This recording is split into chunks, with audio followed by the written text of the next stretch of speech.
Dans l'antichambre du pouvoir, le prince Kondo donnait déjà des signes d'impatience tant son envie de devenir roi était manifeste. Le 6 janvier 1890, Kondo s'installe sur le trône. Il s'appellera Gberanzi. Aïdjre, l'univers tient l'œuf que la terre désire. Son emblème, un requin, traduisait le choix de Gberanzi d'incarner la force et la puissance de ce mammifère pour exprimer sa détermination à contrôler les côtes du Dahomey, en même temps qu'il constituait une mise en garde aux velléités de Jean Bayol sur Cotonou. Gberanzi fait arrêter des otages blancs à Ouida, au nombre desquels le révérend père Alexandre d'Orgère.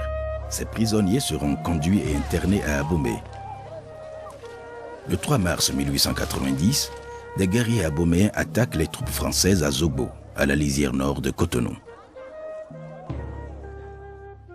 C'est une opération qui s'est déroulée dans la nuit du 3 au 4 mars 1890 et au cours de cette nuit, la pluie abondamment, mais l'attaque a été meurtrière.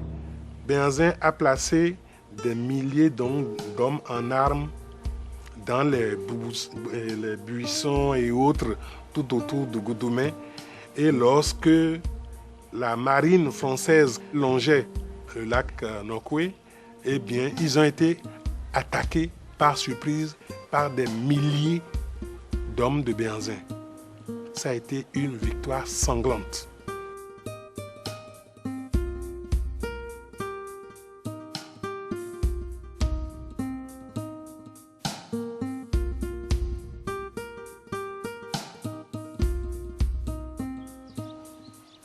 En avril 1890, un mois après le coup de semonce de Cotonou, l'armée du Dahomey prend à revers les troupes françaises à Achupa, dans la vallée de l'Ouémé.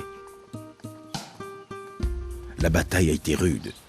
Les Français ont reculé et les soldats du Dahomey se sont retirés. La trêve qui a suivi a couvert la période de mai 1890 à mars 1892. Gberanzi écrit au président de la République française pour se plaindre des agissements de Bayol. Bayol est aussitôt rappelé en consultation. Le blocus imposé à Ouida est levé, tandis qu'à Cotonou, les Français peuvent commercer librement. Gberanzi ayant accepté qu'il le fasse contre une rente de 20 000 francs. Plusieurs missions françaises de reconnaissance se sont succédées à Abomey pour étudier d'éventuels plans d'attaque. À Cotonou, 2 entreprises françaises ont entamé la construction d'un wharf pour des débarquements de soldats, d'armes et d'une quantité suffisante de munitions. De son côté, Gberanzi réorganise son armée. Il se lance dans des achats d'armes pour accroître sa puissance de feu. Au nombre de ces armes acquises, il y avait ce canon, acheté auprès des Allemands par l'intermédiaire d'un négociant venu du Togo, du nom d'Adjavan. La reprise de la guerre était dans tous les esprits. L'armée de Gberanzi attaque au début de l'année 1892 des villages Ouati dans la région de Grand Popo. En mars, c'est au tour des villages sur la rive droite de l'Ouémé.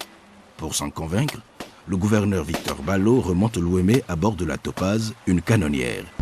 Il est accueilli par des tirs provenant des soldats de Gberanzi. La guerre était inévitable désormais.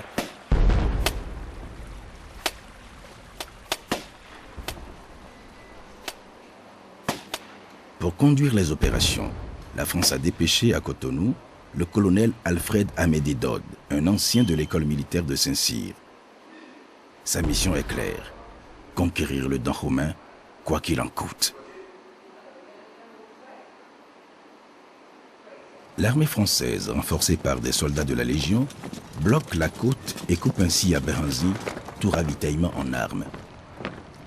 Dodd engage des manœuvres militaires de diversion.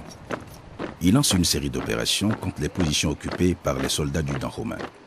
Au départ, le 20 août, les troupes françaises sont rassemblées à Sakété. Objectif immédiat, reprendre Afamé et Dogba.